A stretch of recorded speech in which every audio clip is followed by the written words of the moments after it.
see what this is all about. And then I think I'm going to do if anybody else wants to come up and for any kind of like last minute conversation or communications, feel free to do that right now or forever hold your peace. Liam, what's going on? What you got real quick? Hey, how you guys doing today? Thank you guys for having me briefly. I had a couple quick points to mention, and I'll keep it very brief, but I think you'll appreciate them nevertheless.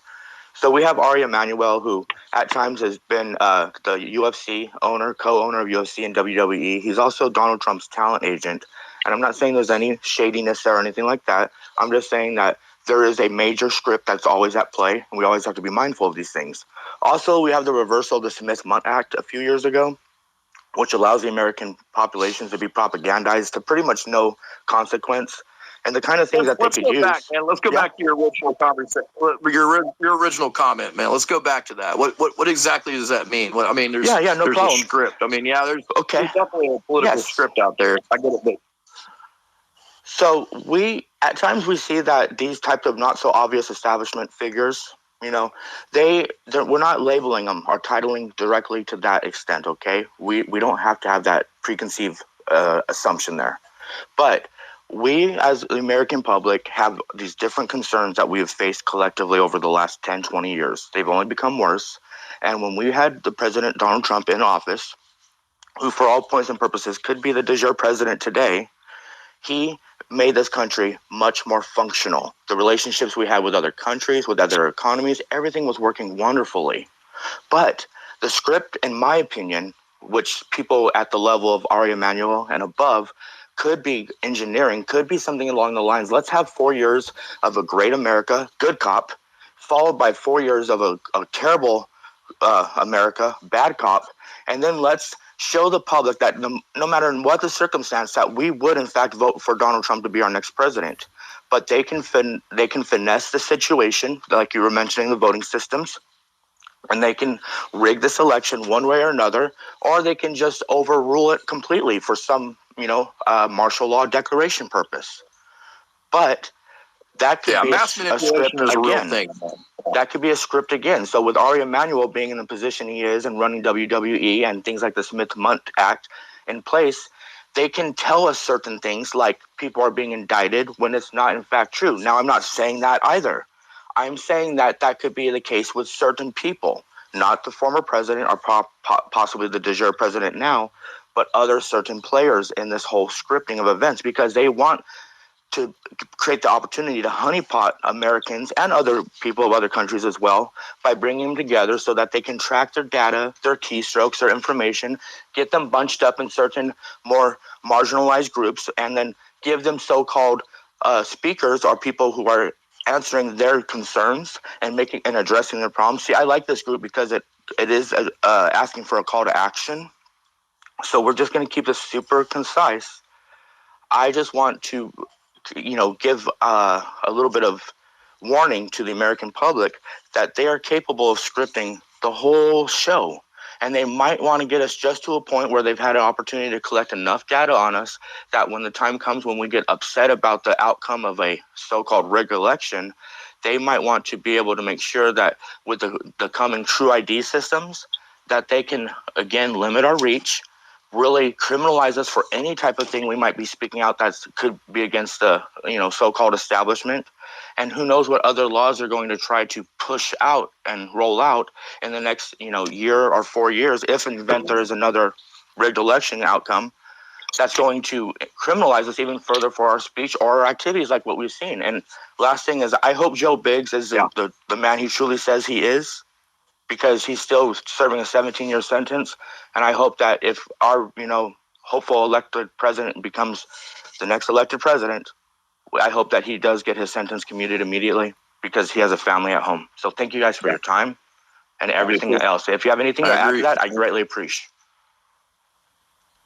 No, man. You're right. I mean, mass information, psychosis, mass manipulation. Somebody that could probably speak on a lot of that has happened, that he's actually experienced is Kyle Seraphim.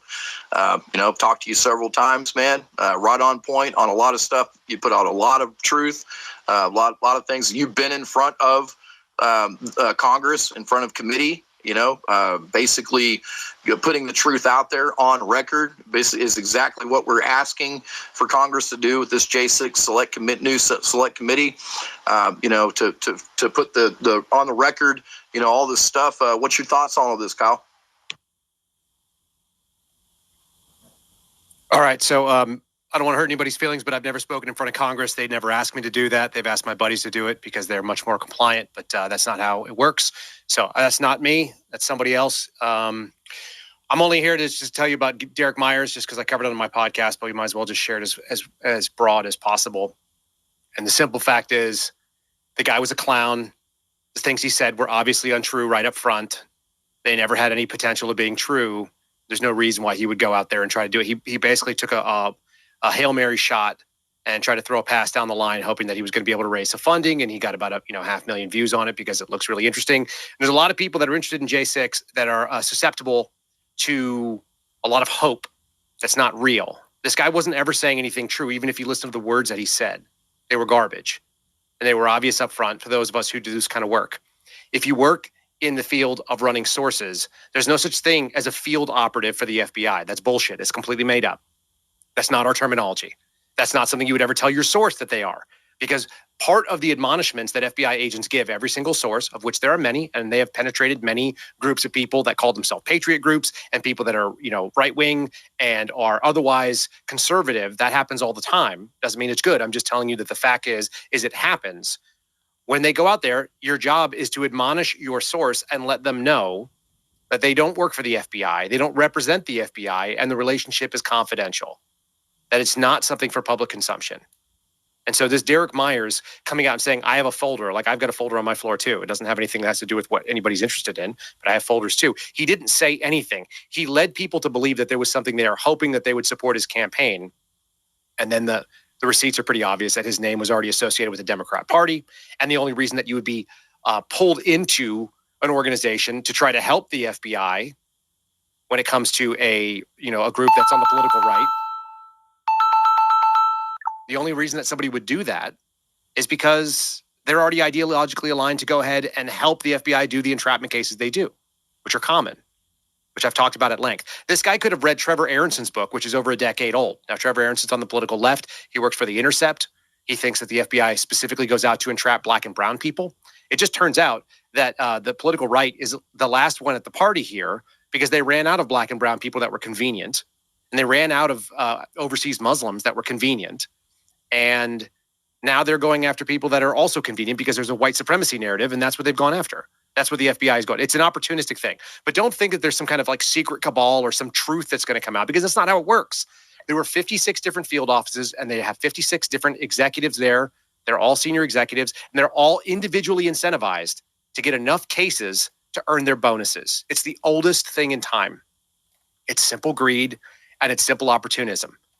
There's money that is behind what goes on when you are able to build enough cases and put enough surveillance guys out there and use sophisticated techniques, which are known as, undercover ops or sources, whatever else. But nobody calls anybody a field operative. Nobody calls you a confidential human asset. That's not a program. It's just a technique. It's a technique that's used by all law enforcement. And so anyway, Derek Myers was bullshit on his face, but he's a great reminder for people who are listening.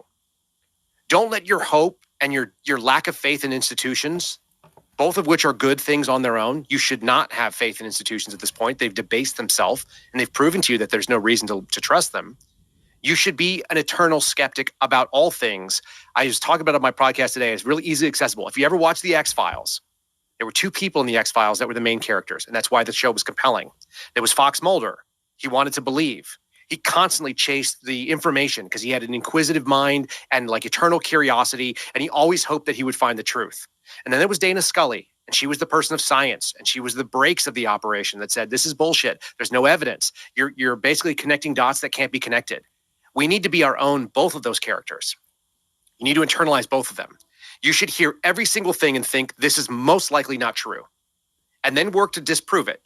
And if you can disprove it, which should be pretty easy, and there's a lot of voices out there that'll do it, you go, okay, sounded good, but it's not true. And then the alternative is, if it turns out you're like, hey, this actually can't really be debunked, this looks pretty legit, then you can start leaning towards the evidence stacking on the opposite sides. But if you want to believe it, and your inclination is to just disregard all all of your previous experience with distrusting people and distrusting institutions simply because it sounds good. If you even listen to the words the kid said, he didn't even say anything that made any difference. He didn't say anything novel. He didn't even say that he went to January 6th. I don't think he was there. I'm not even sure he was an FBI source because of the way he talks about it. But even if he was a moron, and he was closed for cause, which is what we do when somebody sucks and they don't do their job well. And you go, look, this guy is not reliable. He's catching federal charges for doing quote unquote investigative reportings while possibly violating, wiretapping laws. There's all kinds of reasons why this guy was a credibility problem right up front. And then not the least of which he tried to run for a city council job just 18 months ago as a Democrat. So my appeal to everybody is simply be on guard against the things that you like hearing. If it sounds good, you should distrust it immediately and then work to prove otherwise. And that includes whether it's voices that you love in the conservative media, and I will include myself in it. You should come in with a skeptical attitude towards everything and let them present to you a case. And if the case is compelling on its own merits, then you go, okay, even though I'm inclined to be skeptical, and even though I want to believe this, I don't see any reason why I can disbelieve it at this point.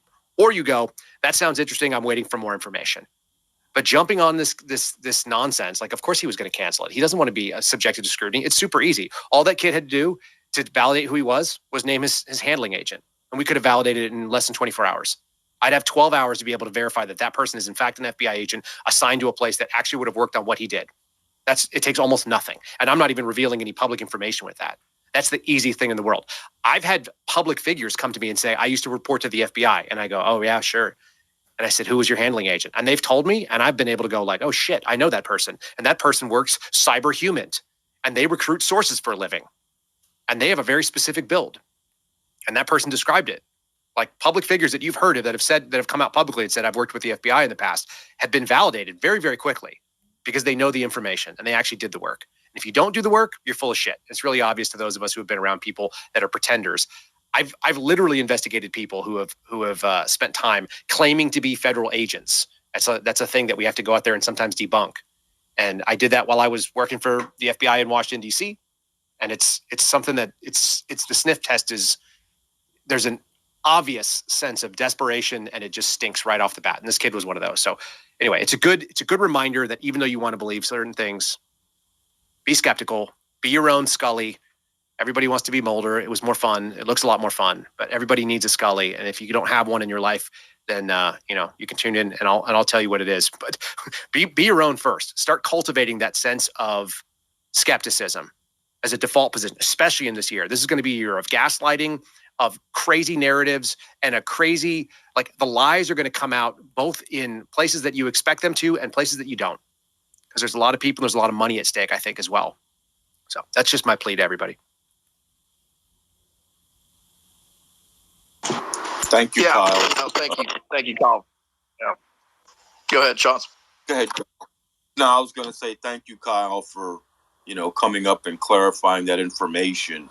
General and I were suspects in the beginning, but we really appreciate you coming on and really clarifying it up. So we won't even consider having him on our space based on the information that you shared, because he's not credible and he's a fraud. And thank you for having him on your podcast and exposing him for what he really is. So I just want to say thank you, Kyle. Go ahead, General. Yeah. Did you actually have him on your podcast, Kyle? No, absolutely not. Although he wouldn't agree to do that either. Like he doesn't want to have a conversation about this with people. Of course not. It's simply like his own words betray him because they don't mean anything. And I listened to his first message that came out there that he posted, and it got a bunch of views, and everybody's tagging me in it because everybody wants a take. It's like I listened to it first and I was like, yeah, that's bullshit. But I didn't listen to it all that closely. I was just in the middle of stuff. Then I listened to it again and I went like, okay, yeah, it's still bullshit. And then somebody hit me up again and they go, no, he said this. And I go, okay, I didn't even give him the benefit of the doubt. Let me just listen with new ears. So I did it again. It's 5 minutes. I've got 5 minutes, 3 times. And I listened to a third time. And the words are specific and they don't say anything. They're all publicly available information. All you have to do is follow either me or Steve Friend or Garrett O'Boyle or George Hill or read Trevor Aaronson's book from a decade ago. You could read any of that stuff. All these things are publicly accessible things. He's not revealing anything novel.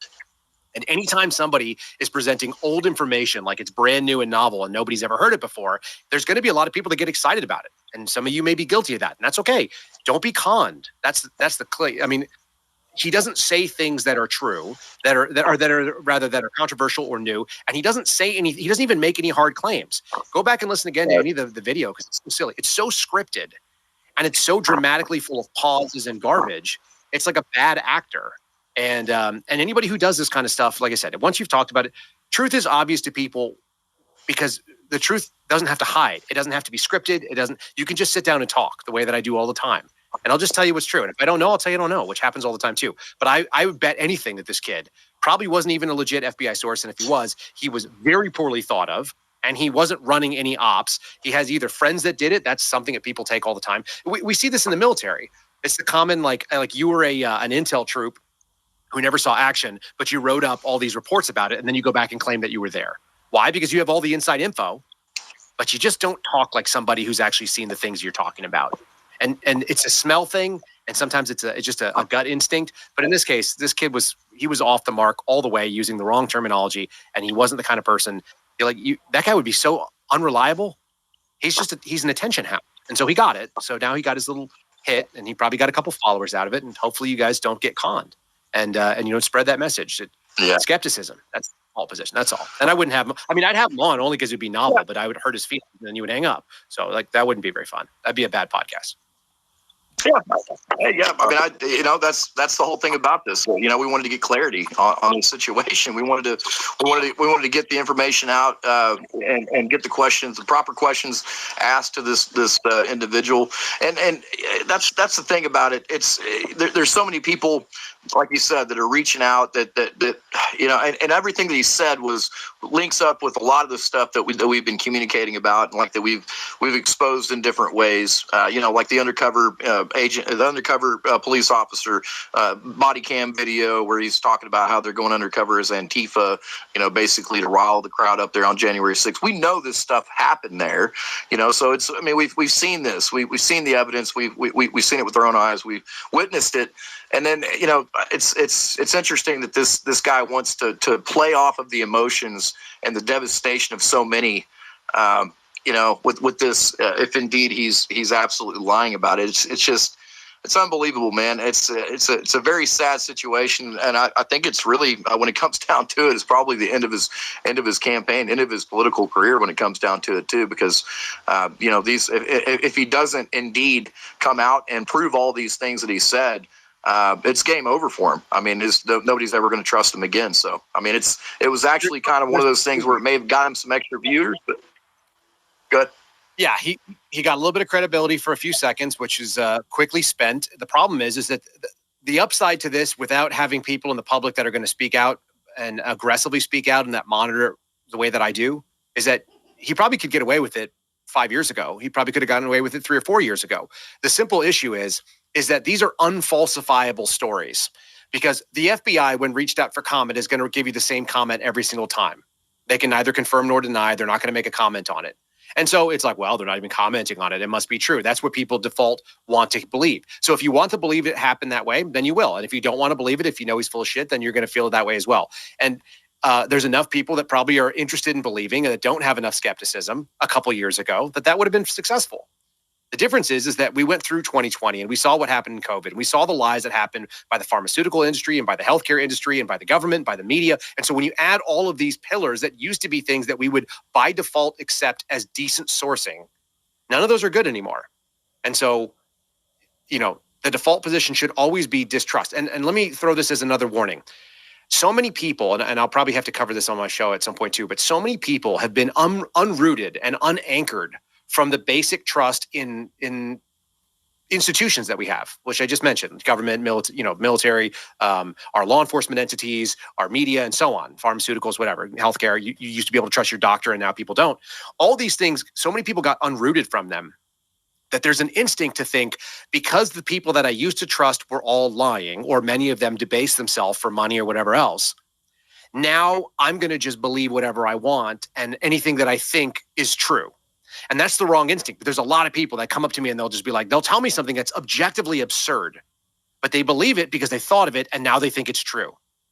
the government is selling babies at the U.S. border. Like, what? That takes evidence. That takes a lot of evidence. That's a big criminal case to go prove. If you can't prove it, then you're just saying things that sound good because it's emotionally validating, but it's not of consequence, and it's not what serious people do. There's a lot of people that have gone the wrong way with this thing. It's like, I didn't believe anybody else. Now I just believe whatever I want to. I mean, you can do that. You're just not going to be someone that anyone's going to look at and go like, yeah, you really got it together. They'll look at you and go, man, that person really cracked.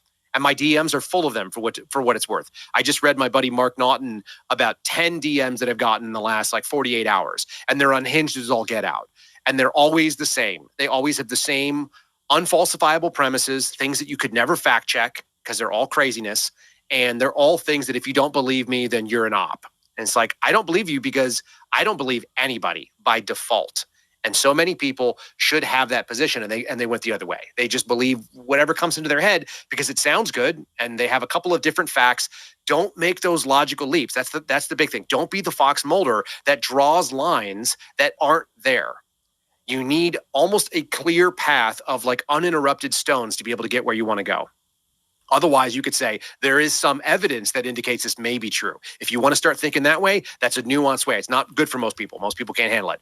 So I would just say default should be you don't believe stuff unless they can really bring, I don't like the word receipts. Receipts just show a couple of things that you bought. What I want to see is a clear, undeniable pattern of evidence that can't be explained any other way.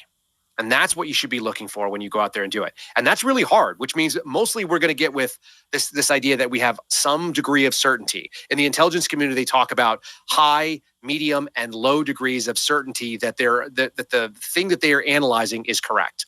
But there's almost never like we can say with an undeniable, you have to have video evidence, and the video evidence has to be corroborated and somebody else was there and that person is someone that you have a high degree of trust that says this actually happened. Otherwise, it's like, there's some evidence that indicates this. The Antifa thing that you were just mentioning, I don't know if it's true or not. I've seen some evidence that indicates it may be the case. But I would never go on record and say, I 100% know that this thing happened, because I don't. And if you do, I don't know. I can't validate it. I don't know you personally, and I don't have enough to say that. So I will say it looks like there's some evidence that would lean that way. And that's not me saying that somebody is wrong. Yeah, well, we all kind of that's much better. That video. Yeah, that video was FOIA requested. It was found out, and it was actually police officers communicating. One dressed up in black bloc and communicating that he was undercover as Antifa, there to basically incite the crowd in some kind of way, or cause some kind of distress in the actual gathering there on January 6th. So I mean, that's anything I put out like that, it's stuff that I've actually seen with my eyes, validated, vetted. I would never put that out if it wasn't absolutely 100% true. And if I found out it wasn't, I would go back and I would re-verify that that was not information that was good. So no, that was actually absolutely verified. Undercover police officer dressed in black bloc.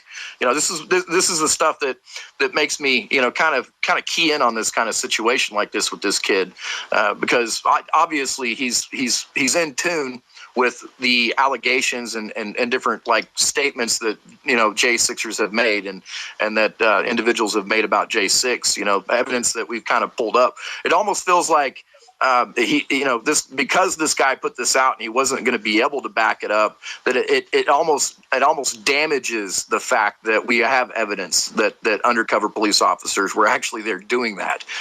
So it's kind of strange. It's almost like it's a way to debunk stuff that we've already pretty much proven to damage some of the information possibly, and kind of put it out there in a big way that, hey, some of the, it's basically to put doubt in people's minds when somebody says something like that. So it's really, this kid could be doing a huge disservice to the J6 community, by putting this stuff out without any kind of evidence, without clarifying, and especially if he doesn't clarify it and he doesn't back it up, then it turns into one of those things that people start to doubt. Is my whole point in that. There's a lot of people that are. Go ahead. Let me just redirect a couple of things that you just said. You just said we've pretty much proved it, and you used the word kinda about 6 times when describing things.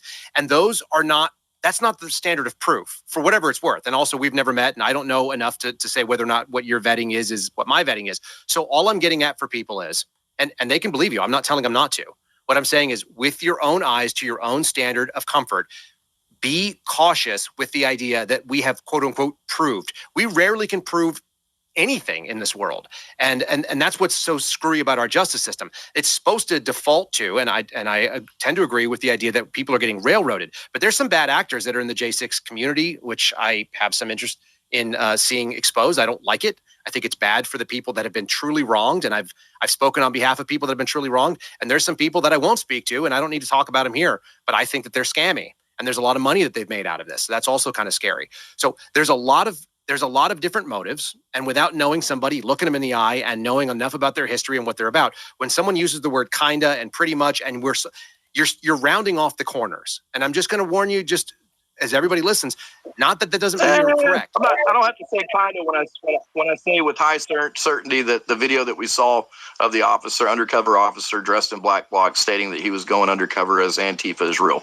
I can say with high certainty, with like you were saying earlier, with high certainty, I can say that video is 100% real and true, and it was put out and it was actually a FOIA. And then I can go on top of that to the congressional hearings that we've listened to, and I don't have to kind of say anything. I can with high certainty say that there's been representatives that have exposed that there were tons of undercover people there, ranging in different kind of law enforcement, phases and many other ways, like you said, confidential human source or whatever it is that you want to call it. So with high certainty, we can say that there absolutely was an infiltrated amount of people in the hundreds, possibly, from what Clay Higgins has exposed and many other congressional representatives in these hearings have exposed. So that's a very high certainty. Let's just put it that way. I'm totally nodding along with you, but the problem is what we don't have is their op order and what the instructions that they were given, which they should be able to get, which members of Congress should be subpoenaing and getting the communications. They probably won't get it because they're kind of feckless. And all these hearings tend to be very theatrical. To your earlier speaker's point, there's a lot of theater that goes on when we start talking about politics. So I don't disagree with you. There was unquestionably undercover people, and that's why what Derek Myers was saying is so interesting to people. But we've been saying that for a long time, whether it be people that are J6 types or whether it be people that came out of the FBI. Like, I know for a fact that the FBI sent out what we call a canvas. It was an email asking anybody, do you have sources that are ready and willing and able to travel to the Capitol for that day? We know that. And we've collaborated, like different men from different field offices have compared notes, and we all got the same email. It went out bureau wide. So all 56 field offices were looking for people to travel. And as I mentioned, 56 senior executives are looking at a $30,000 to $55,000, $60,000 bonus on top of their paycheck to hit the right metrics. And that's a good way to do it. Undercover operations, or what we would call CHS operations, that's how you get money. And those people, this is the dangerous part though, and this is why I want to warn you. When we use the words, we have to be very specific. A CHS is not an undercover agent, and it's not a undercover officer. Those are people that are paid either upfront or after the fact for information, and they come in with their own motives and their own agendas and their own bad ideas sometimes. And sources are notoriously hard to work when you work in law enforcement, because you're usually working with someone who either is very honorable. I dealt with some really honorable people that were like really pro-America, and they wanted to work against, let's say, a foreign nation. But when you're willing to work against other citizens who have, like, generally speaking, a First Amendment protected liberty, and you're going to go out there and you're going to try to infiltrate and see if that First Amendment liberty crosses the line, that gets super sketchy. And it's very dangerous stuff that the FBI is playing with, particularly in the counterterrorism realm, which is where this would go. So when I'm telling you that I want you to have a nuanced take on it, I mean it for the credibility of the things you're saying. Did undercover officers exist in that crowd? 100%. There's no doubt in my mind, because I've been in crowds. I was in Trump's crowd, walking around looking for Antifa assholes, and I was dressed exactly like that to find them. I was in all black, and we were wearing masks if we needed to and not, and we walked around, and I arrested a guy who shined a laser pointer at the Park Police helicopter, which is a felony. He was let go the next day, obviously, but that's just what happened. That happened in January of 2017. So I know that happens, but it's not always nefarious. We have to be really clear. Sometimes it's good, sometimes it's bad. You can use it for good or bad, and those sources, same deal. Some of them have honorable intentions, and they're there to make sure that some group that they've heard are really bad news are not going to do something violent. That's not a bad thing for people that want to, peacefully protest and raise their voices. But the problem is when some of those people are interested in a payday, which many of them are, and they know that there's big money, which there is, which gets paid out in cash and we can't track. So that's a big problem. And the FBI does that, and so do other agencies. And those people take it upon themselves to stir up shit, which is what we're talking about. And they do so specifically for their own interests, even though that aligns with a case interest. And now you have a case agent and a senior executive, all of whom are going to benefit either career-wise or financially, and then a source who's going to benefit financially. And all those people, they don't have to have a big conspiracy. You could be someone from the Wichita RA out of the Kansas City field office, and another person coming out of Anchorage, Alaska, and another person who's coming out of, like Yuma, California, or Yuma, Arizona. And all those people could travel independently, and they could all have their own ideas, and one of them could be good and two could be crappy, and they could all rile up a crowd, and everybody, along the line has different motivations. So it's just whenever we use broad and sweeping generalizations, we're almost always wrong because there's going to be exceptions to it. I'm not telling you that you're wrong in the general idea. What I'm getting at is that when we get more specific, we need to be more nuanced. And if you want credibility in a place where people on the other side of the aisle will hear you, which they should, because they've done this at BLM rallies as well that have turned into riots. There are FBI infiltrations that have happened in there in Colorado. There's great documentation over on The Intercept that showed it. They sent in like some, female detective who had big boobs, and she was pretending to be a former prostitute. And then she was trying to get dudes to buy guns. So this stuff happens on all sides. It should be actually a uniting factor for Americans without any caveat, just Americans in general, political left and political right. But if you start getting into the area where you're so broad, then you lose some of those people who might otherwise hear you. And that's all I'm asking, is that we get back to a point where my kids don't have to fight a war, because I don't want to see that happen on this soil.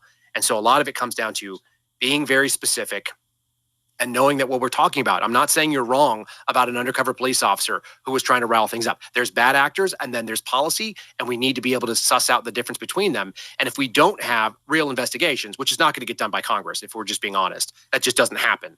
And I don't know Clay Higgins personally, and like whatever he says, I've listened to it with a grain of salt as well, because even though I'd like to believe that he's honest and truthful, and he seems like he is, and I like the way that he speaks, some of the things he says are not necessarily the way that a real investigation would line up.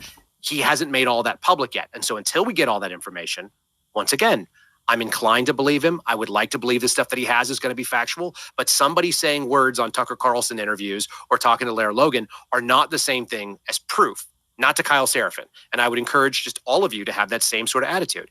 It's not proof just because someone said it and you like what they have to say. Right. Well, yeah, and that's the whole point of the congressional inquiries and the oversight committees and stuff like that is, the aspect of being under oath. I mean, that's we've seen so many people involved in, we've seen Ray lie under oath. We've seen Garland lie under oath. We've seen so many people. We saw people lie under oath during the J6 Select Committee. I mean, there was so much, people that were under oath that were sitting there and just bold-faced lying that, was proven to be. I mean, it's one way to put people on the spot and be able to say, hey, if you lie in front of Congress right now, then, you're going to be committing perjury. Okay. So now that's a pretty serious thing. So, the whole aspect of getting the things on the record. I mean, we had the J6 Select Committee come through and steamroll through. I was even put on a video in the J6 Select Committee. I was even subpoenaed to the J6 Select Committee. Okay. And that I quashed and fought. Me and one other guy were successful in quashing that subpoena. And that was the other guy was Trump, because he had executive privilege. Right. So, I mean, they had no reason to even subpoena me or even put my video of me exercising my Second Amendment, on this video, acting like people were armed at the Capitol in D.C. So, I mean, it's more along the lines of requesting to get the truth out on record one more time before this election is over. No telling how this is going to end up going. But, the whole idea is to literally expose the truth. And what's the one place that we can get that truth exposed? It's in front of a hearing, in front of a committee. So that's the whole idea of what we're pushing for is to get people involved in pushing these representatives to actually do the correct investigations, find out the truth about things. These aspects of like we were talking about, the discrimination, these are real things. I mean, obviously, from your experiences and things that you've learned, that there's absolutely there is a partisan type of mentality within the agency in many different ways. And you're talking about quotas and stuff like that. I mean, it's very clear to see who they've really designated as points of interest and targets. It's conservative individuals that openly communicate their utilize their First Amendment right, and especially the ones that utilize their Second Amendment right. I've talked to you before. Asked you a bold question one time. Did you ever hear about General E? You know, you didn't really quite answer it, but you kind of did. You know, I mean, I was on a watch list for many years, probably still am. You know, and on top of that, for even standing up and exercising my amendment rights, I ended up being contacted by the FBI. You know, requested to come in and communicate with them, which I didn't. You know, and then on top of that, got the phone call later on after they knew to communicate with only my lawyer to ask me if there was, basically they wanted to work with me. You know, I mean, this is the kind of stuff that's a reality in this country, man. It's very much the want to go after a particular type of person in this country. It's very biased. I mean, there's obviously with January 6th, what we've witnessed and what we've seen, being railroaded, being attacked at their homes, these families being traumatized by these raids, all these things that have happened, being abused in these jails and prisons, teeth knocked out, threatened with rape by guards, just thrown in solitary confinement for months and months, some even for over a year, all these things are the things that need to be exposed. And I don't think they're going to be exposing this unless the people come together and make these demands to these representatives. I think it's time that we put them on the spot in different ways and make them realize that the people are demanding certain things for the truth to come out. So, that's the whole idea of making the phone calls and contacting these representatives. We have several that have come on, communicated back with us in different ways and have, been concerned about some of the stories and statements that have been put out there. So, that's what we're doing, Kyle. I mean, it's good to put the truth out, but until it's in front of a congressional committee and an oversight committee being put on record, going down in history, man, it's like, the world's not going to see it. You know what I mean? So that's where I come from on the congressional committee stuff. The information you put out, man, is extremely valuable, Kyle. So always appreciate you. Let me give you 2 points. Quick statement. I don't remember ever being asked about General E, but I've never heard of General E while I was working for the FBI. So that's just a straight answer for you right there. Okay. Never came up, never brought to my attention. Doesn't mean I would. I didn't see everything that happened there. I saw what I saw. Second thing is just for people to consider. You've mentioned Ray perjuring himself. I'm not sure that he did, but he's certainly gotten close. They're pretty good at walking the line. What are the consequences to Merrick Garland or Chris Wray or anyone else that gets out there when they do these things? And I haven't seen any consequences. And so my concern is, which is why I'm talking about the theatricality of it, the KFAB, the witness is under oath. We know that. And the consequences may be nothing if they're of the right team. But the problem is those asking the questions are not under oath. And they can editorialize and say whatever bullshit they like, and they do. And they go on long form rants, or they just make points about something else, or they make it about Donald Trump, which is the standard. The left is very unified. The right is not very serious about these hearings. Whenever I see these hearings, they don't come in like one intelligent person who's a prosecutor, who's got a game plan, who's going to get to information and use all the 5 minutes back to back, like put a Matt Gaetz in to ask the questions if you're serious. But they don't do that. It doesn't have to be Matt Gaetz. It could be any number of people that are capable. But they bring in all these disjointed people that are all basically auditioning for a Fox News hit that night, hoping they get the right soundbite. And the people on the political left are doing the same thing. Can they get the one little, a zinger in about Trump or whoever else that they're trying to discredit so they get the MSNBC or the CNN hit? And so these are a lot of them. The idea is great. I don't disagree with them in the idea. I'm just saying, look at the practicality of it and look at the outcomes. The outcomes is basically none. There's almost none. Even the J6 Select Committee, which was garbage. It had terrible ratings. It wasn't watched by most people. And even the people on the political left who theoretically would have agreed with what their bullshit findings were didn't even watch it. And they don't even know it was in there. So most of these things, they're not serious only because we're not a serious people that have actually come out there and said, when somebody lies, they go to jail. And we actually investigate them for it. They just send over a letter saying, oh, please, DOJ, investigate this person. The DOJ is now captured. It's being run by someone called Lisa Monaco, right? And they don't do what they're supposed to do. You can't simultaneously say the FBI is garbage, which I have, and then also think the FBI is going to solve the problem by doing the investigations and getting people and holding them accountable for perjury, because this is not the world that it works in. We're living in a very fallen world. That's why probably prayer is the biggest answer here. It's not going to be something that men are going to solve on our own, although I would love it if it was something we knew a way to do it. But anyway, 2 points of clarification. Again, I'm very tempered in a lot of my thoughts, and that's probably why I'm moving into the middle of nowhere where I don't have to be around people, just because I don't have a lot of faith that this is going to work out all that great in the next 18 months. I did that years ago, Kyle. Yeah, I got cows. I'm going to pick up my pig in the next couple of days. It's going to have piglets. I'm going to be. Yeah, I've got all. Yeah, that's it's. I hate to say it. A lot of people think that's black pill, but it's not looking good, and it's not looking good because society's just allowing these people to do the things, and that's the whole point of pressing these representatives. I mean, if we don't have representatives that are going to defend us, protect us, and do what they need to do, then what do we have left? I mean, it's obviously our elections are shaky at best, to be trusted. I don't think many people do anymore. So if you don't have elections that you trust, then what do you have left? You don't really have a country at that point either. So we're moving into a very black zone. So yeah, I would say that you're very good moving out to somewhere where you can raise your own stuff and protect your own livestock and grow your own vegetables and all that kind of good stuff, man. Make sure you're next to a lake full of fish or something like that, or the ocean. So that's prepping is a big thing that we've talked about. So yeah, I get it completely, man.